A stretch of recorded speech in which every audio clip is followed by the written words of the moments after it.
ओम नमः शिवाय। स्वागत है आप सभी का मेरे यूट्यूब चैनल पर।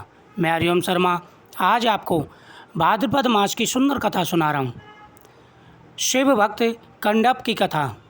यह कथा सुनकर के आपको विशेष आनंद आएगा और साथ ही भगवान की भक्ति भी आपके मन में जागृत होगी। भगवान शिव का, भगवान विष्णु का आशीर्वाद प्राप्त होगा। प्राचीन समय से आपने अनेकों भक्तों की कथाएं सुनी होंगी। भगवान के ऐसे भक्त हुए हैं जिनके वश में भगवान भागे चले आए। प्राचीन समय की बात है, एक भील कुमार था जिसका नाम कंडप था। एक बार कंडप वन में भटकते भटकते एक मंदिर के समीप पहुंच गया। वह मंदिर भगवान शिव का मंदिर था और उसमें भगवान शिव और भगवान विष्णु की सुंदर मूर्ति थी। मंदिर में भगवान शंकर की और भगवान विष्णु की मूर्ति देख उसने सोचा, भगवान इस वन में अकेले रहते हैं। उसके मन में उस मूर्तियों को देख कर के विचार आया, इतने घने वन में भगवान अकेले रहते हैं, कहीं कोई पशु इन्हें कष्ट ना दे। शाम हो गई थी। कंडप धनुष पर बाण चढ़ाकर मंदिर के द्वार पर पहरे देने लगा। उसके मन में यह विचार आया, भगवान की इतनी सुंदर मूर्ति है, भगवान यहाँ स्वयं अकेले रहते हैं, कहीं भगवान को कोई हिंसक पशु हानि ना पहुँचाए।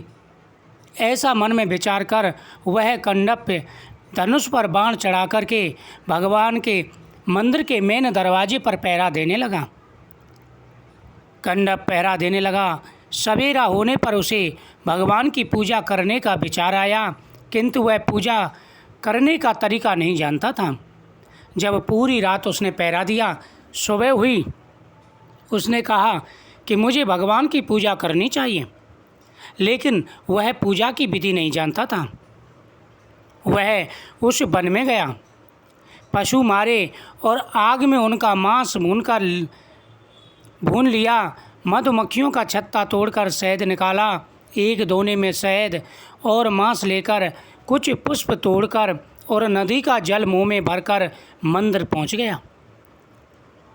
कितना अज्ञानी था, उसे कोई ज्ञान नहीं था कि भगवान की पूजा कैसे करनी चाहिए, भगवान को क्या भोग लगाया जाता है, उसे कुछ भी ज्ञान नहीं था। उसने पशुओं को मारा, मांस भूना, शहद निकाला और मुख में पानी भर कर के मंदिर पहुंच गया। एक दोने में शहद और मांस लेकर पुष्प तोड़कर नदी का जल मुंह में भरकर मंदिर पहुंचा। मूर्ति पर पड़े फूल पत्तों को उसने पैर से हटाया, मुँह से ही मूर्ति पर जल चढ़ाया, फूल चढ़ाए और मांस व शहद के नैवेद्य के रूप में रख दिया। उस मंदिर में रोज़ सुबह एक ब्राह्मण पूजा करने आता था। मंदिर में नित्य मांस के टुकड़े देख ब्राह्मण दुखी होता था। उसने विचार किया, ऐसा कौन पापी है जो प्रतिदिन भगवान को मांस चढ़ाता है। एक दिन वह छुप कर यह देखने लग बैठा कि वह करता कौन है। उसने देखा, कंडप आया। उस समय मूर्ति के एक नेत्र से रक्त बहता देख उसने पत्तों की औषधि मूर्ति के नेत्र पर लगाई, किंतु रक्त बंद नहीं हुआ। कंडप जब रात में आया, उसने देखा कि मूर्ति के आँख से आंसू यानी खून बह रहा है। उसने सोचा, यह भगवान की आँख में चोट किसने पहुंचाई है। उसके मन में विचार आया कि भगवान की आँख का इलाज करना चाहिए। वह जंगल गया, जंगल से कुछ पत्तियां बीन करके लाया। उन पत्तियों को उसने मसला और मसल करके उसने भगवान के नेत्रों पर लगाया, लेकिन भगवान का नेत्रों से रक्त बहना बंद नहीं हुआ। नेत्रों पर उसने कई बार औषधि लगाई, लेकिन रक्त बहना बंद नहीं हुआ, किंतु वह बार बार यही करता रहा। तब कंडप ने अपना नेत्र तीर से निकालकर मूर्ति के नेत्र पर रख दिया और जब उसने देखा कि भगवान के चोट गहरी है, भगवान के नेत्रों से खून बंद नहीं हो रहा, उसने विचार किया, मेरे दो नेत्र हैं लेकिन भगवान का एक नेत्र है, मैं अपना एक नेत्र निकाल करके भगवान को समर्पित कर देता हूँ। उसने एक तीर लिया और तीर की सहायता से अपना एक नेत्र निकाल दिया। ये होती है भक्त और भगवान की भक्ति। भगवान के प्रति भक्त की ऐसी भक्ति देख क्यों ना देवताओं को भी ईर्ष्या होने लगेगी।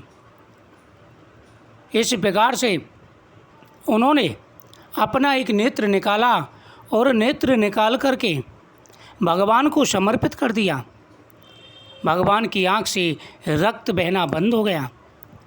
तभी दूसरे नेत्र से रक्त बहने लगा और जैसे ही उसने एक नेत्र लगाया उस नेत्र से रक्त बहना बंद हो गया। वह बड़ा प्रसन्न हुआ कि मेरा नेत्र भगवान के काम आया। भगवान के नेत्र से रक्त बहना बंद हो गया। लेकिन ये क्या, जैसे ही उन्होंने एक नेत्र लगाया उसी समय दूसरे नेत्र से रक्त बहने लगा। उसे बड़ा दुख हुआ। उसने विचार किया कि अब इस आँख का इलाज भी करना चाहिए। भगवान की दोनों आँखों में पीड़ा है। एक आँख की पीड़ा तो मैंने हर ली, दूसरे आँख पर उन्होंने पट्टियों का लेप लगाना शुरू कर दिया। औषधि पीस पीस करके लगाना प्रारंभ किया, लेकिन हाल वही पहले नेत्र की तरह था। जितनी औषधि वह लगाता उतना ही रक्त बहता। तभी दूसरे नेत्र से रक्त बहने लगा। कटप ने सोचा, मैं जितनी औषधि लगा रहा हूँ उतना ही रक्त बह रहा है, चलो मैं भगवान के लिए अपना दूसरा नेत्र भी समर्पित कर देता हूँ। कटप ने बाण लिया और अपना दूसरा नेत्र भगवान को समर्पित कर दिया।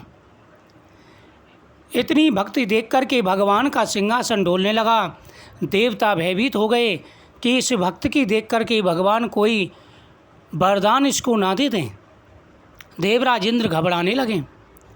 भगवान शिव का आसन घूमने लगा।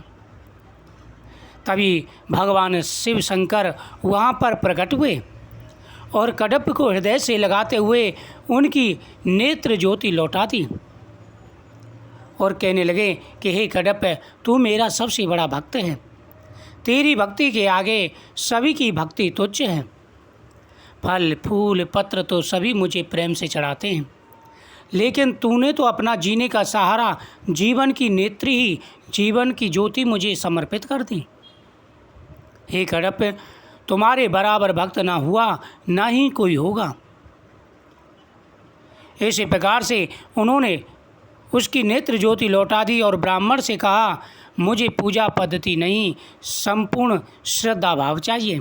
और भगवान शिव ने ब्राह्मण से कहा कि हे ब्राह्मण, मुझे किसी सामग्री की आवश्यकता नहीं होती कि मेरे लिए भक्त सामग्री दें, मेरे लिए पदार्थ अर्पण करें। मुझे तो बस सच्ची श्रद्धा की आवश्यकता होती है। जो भक्त सच्ची श्रद्धा से मेरी आराधना करते हैं, मैं प्रसन्न होकर के खुशियों से उनकी झोली भर देता हूँ। वास्तव ईश्वर पूर्ण समर्पण के साथ किए गए स्मरण मात्र से ही प्रसन्न हो जाते हैं। मंगल आशीषों से भक्त को उतार देते हैं। भक्त की ऐसी भक्ति देख कर के सभी के हृदय द्रविड़ हो जाते हैं। इस प्रकार से भगवान शिव ने कहा, हे कटप, अपनी आयु पूर्ण करो और आयु पूर्ण होने के बाद तुम मेरे शिवलोक में आकर के मेरे गढ़ के रूप में वहाँ पर रहना। ऐसा कह कर के भगवान शिव अंतर्ध्यान हो गए। पूरा जीवन कटप ने भगवान शिव की भक्ति में बिताया और अंत समय में शिवलोक को गया। इस कथा के श्रवण करने से भगवान की भक्ति जागृत होती है। भगवान प्रसन्न होकर के मनवांछित फल प्रदान करते हैं। वीडियो को शेयर करें, चैनल को सब्सक्राइब